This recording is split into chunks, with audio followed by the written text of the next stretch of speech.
राधे राधे बच्चों, आपकी पढ़ाई अच्छी चल रही होगी। आज हम बहुत ही इंपॉर्टेंट क्वेश्चन समजात अंग, समवर्ती अंग या समरूपी अंग के बारे में पढ़ेंगे, जिसको हम अंतर के माध्यम से समझेंगे। ठीक है। ये जो जीवन में जो विकास हुआ है जीवों में, उसके में ये इसका बहुत ही इंपॉर्टेंट रोल है। तो हम लोग समजात अंग क्या होते हैं और समवर्ती अंग क्या होते हैं और इनसे क्या प्रमाण है, इनको अच्छी तरह से समझेंगे। सबसे पहले आप देखिए, समजात अंग, जिनको हम लोग होमोलोगस ऑर्गन भी कहते हैं, जीवों के वे अंग हैं जो रचना तथा उत्पत्ति में समानता प्रदर्शित करते हैं। यानी इनका स्ट्रक्चर और जो उनका ओरिजिन है वो एक जैसा रहता है। लेकिन समरूपी अंग और समवर्ती अंग जो होते हैं वो रचना तथा उत्पत्ति में भिन्न होते हैं, लेकिन इनका जो कार्य है वो एक समान होता है। और समजात अंग है, ये बाहर से देखने में अलग अलग प्रकार के दिखाई देते हैं, और समवर्ती अंग है, ये बाहर में समानता प्रदर्शित करते हैं।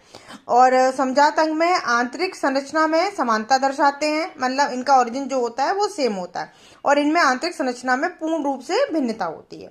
अब इसको हम उदाहरण के माध्यम से और अच्छे से समझ सकते हैं कि समजात अंग और समवर्ती अंग क्या होते हैं। तो जैसे कि मेढक के अग्रपाद, मनुष्य का हाथ, चमगादड़ के पंख और घोड़े के अग्रपाद। यानी कि इनका क्या होता है कि ये आंतरिक संरचना में समानता प्रदर्शित करते हैं, और इनकी उत्पत्ति भी समान होती है, लेकिन बाहर से देखने पे ये जो है अलग अलग हैं। ठीक है। तो ये किसके एग्जाम्पल है? समजात अंग के।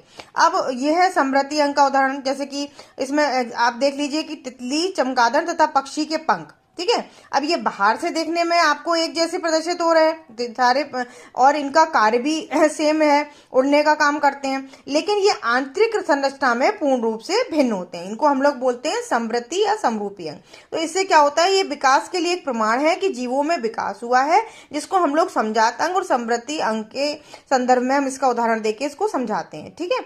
तो समजात अंग और समरूपी अंग क्या होते हैं और उनके उदाहरण क्या है, इनको आप बहुत अच्छी तरह से इसको उदाहरण की सहायता से समझ सकते हैं और इसके आंसर्स को दे सकते हैं। यानी कि मेन पॉइंट आपको समझना है कि ये जो है आपके समजात अंग है, ये बाहर से देखने में अलग अलग प्रकार के दिखाई देते हैं। ठीक है। लेकिन इनकी आंतरिक संरचना यानी इनकी उत्पत्ति जो है वो सेम होती है। और जबकि समरूपी अंग हैं, ये बाहर से समानता प्रदर्शित करते हैं, लेकिन इनकी आंतरिक संरचना में पूर्णतः भिन्नता होती है। ठीक है। तो आप इसको अच्छे से समझिएगा और इसके अच्छे से आंसर्स को लिखिएगा।